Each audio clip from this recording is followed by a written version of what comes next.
오늘 함께 묵상할 성경 말씀은 다니엘서 6장 1절에서 28절 말씀입니다. 다니엘서 6장 1절에서 28절 말씀입니다. 오늘은 10절 말씀을 읽겠습니다. 다니엘이 이 조서에 왕의 도장이 찍힌 것을 알고도 자기 집에 돌아가서는 윗방에 올라가 예루살렘으로 향한 창문을 열고 전에 하던 대로 하루 3번씩 무릎을 꿇고 기도하며 그의 하나님께 감사하였더라. 아멘. 오늘 함께 생각할 주제는 하던 대로 믿음의 습관입니다. 다니엘서 6장은 다니엘 스토리 중에 하이라이트입니다. 사자굴에 던져진 다니엘의 이야기입니다. 약간의 상황을 살펴보면 바벨론은 망했고 메데라는 나라가 세워졌습니다. 다리오 왕은 정복한 바벨론 제국의 체계를 세우는데요.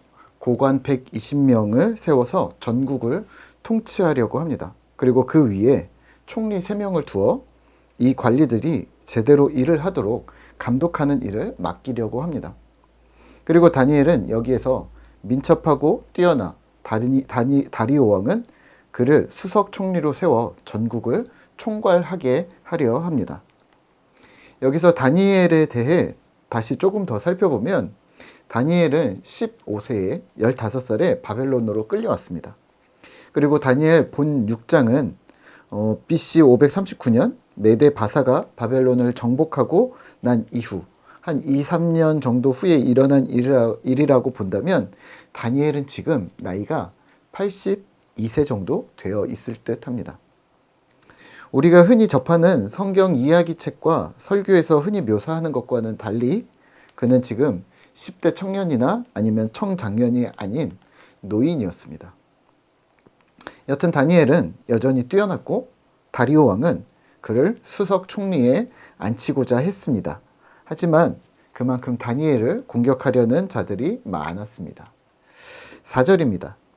이에 총리들과 고관들이 국사에 대하여 다니엘을 고발할 근거를 찾고자 하였으나 아무 근거, 아무 허물도 찾지 못하였으니 이는 그가 충성되어 아무 그릇됨도 없고 아무 허물도 없음이더라. 아멘. 결국 이들은 다니엘의 행실이 아닌 피할 수 없는 정체성에서 고발할 내용을 만들기로 합니다. 5절입니다.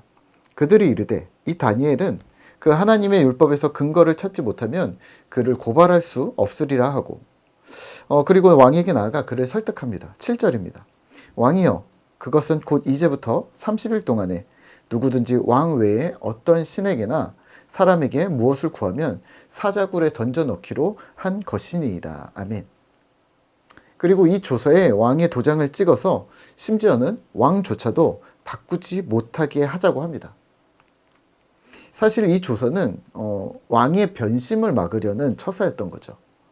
근데 다리오 왕은 이를 좋게 여긴 것인지 도장을 찍습니다. 그리고 다니엘은 이 때문에 끌려옵니다.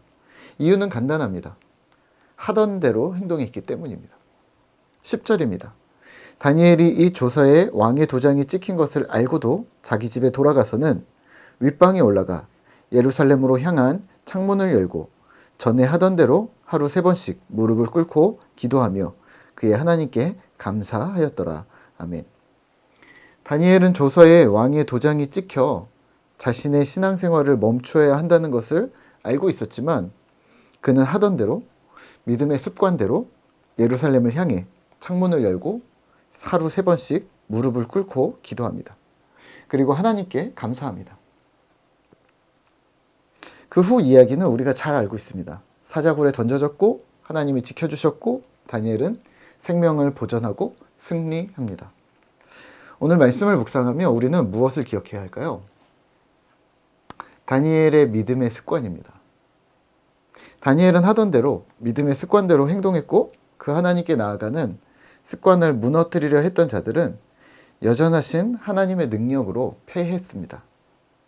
신자가 담당해야 할 가장 기본인 신앙의 자리를 지켜냈을 때 하나님은 우리가 고백하는 것처럼 구원자가 되시고 피난처가 되시는 주님께서 그 명성대로 구원과 피난, 안전을 지켜주셨다는 것을 기억하셔야 합니다. 그럼 오늘 우리는 무엇을 신경 쓰며 행동해야 할까요? 네, 우선은 우리의 믿음의 습관을 바르게 들이는 것입니다. 습관적인 내 습관에다가 기독교적인 색채를 입히는 것이 아니라 하나님 중심의 믿음의 습관을 만드셔야 한다는 말입니다. 여기서 내 유익이나 내 편리를 따라 결정하는 것은 믿음의 습관이 아닙니다.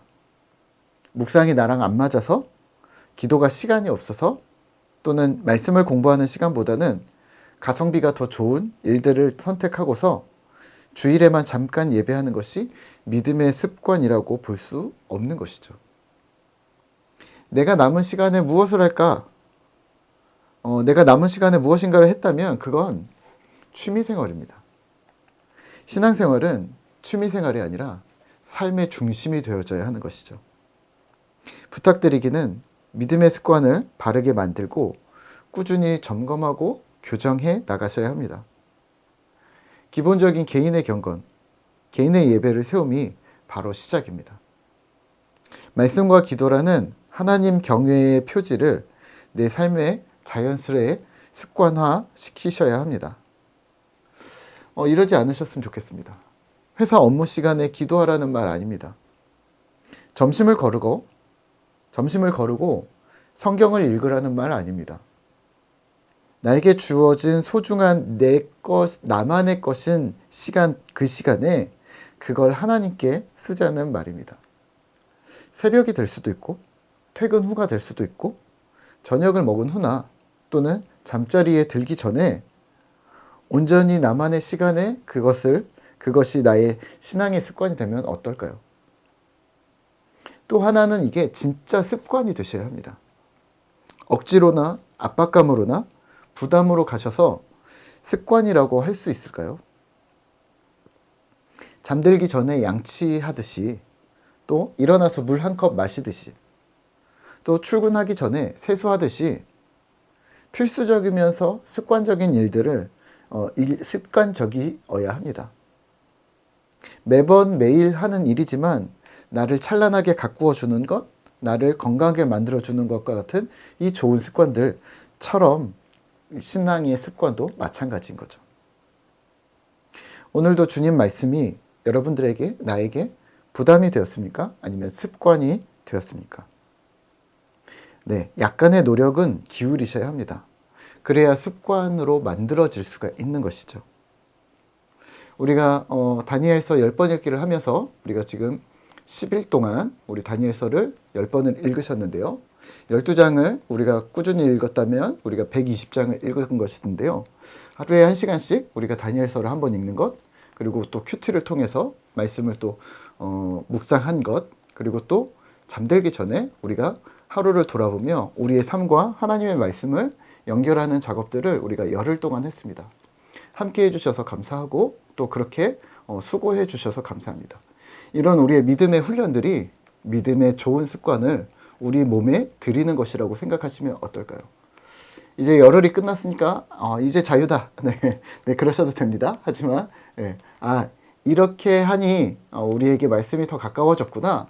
그래서 나는 어떻게 조금 더 하나님 앞에 한 걸음 더 나아가겠다라는 결단이 있으셨으면 좋겠습니다. 이런 믿음의 습관, 다니엘이 또 하던 대로 하는 것처럼 우리도 하던 대로 믿음의 습관들을 바르게 들이셔서 잘 지켜내면서 이 험난한 세상을 믿음으로 잘 승리해내는 그러한 신실한 꿈터 성도님들 되시기를 소망합니다. 오늘도 파이팅입니다.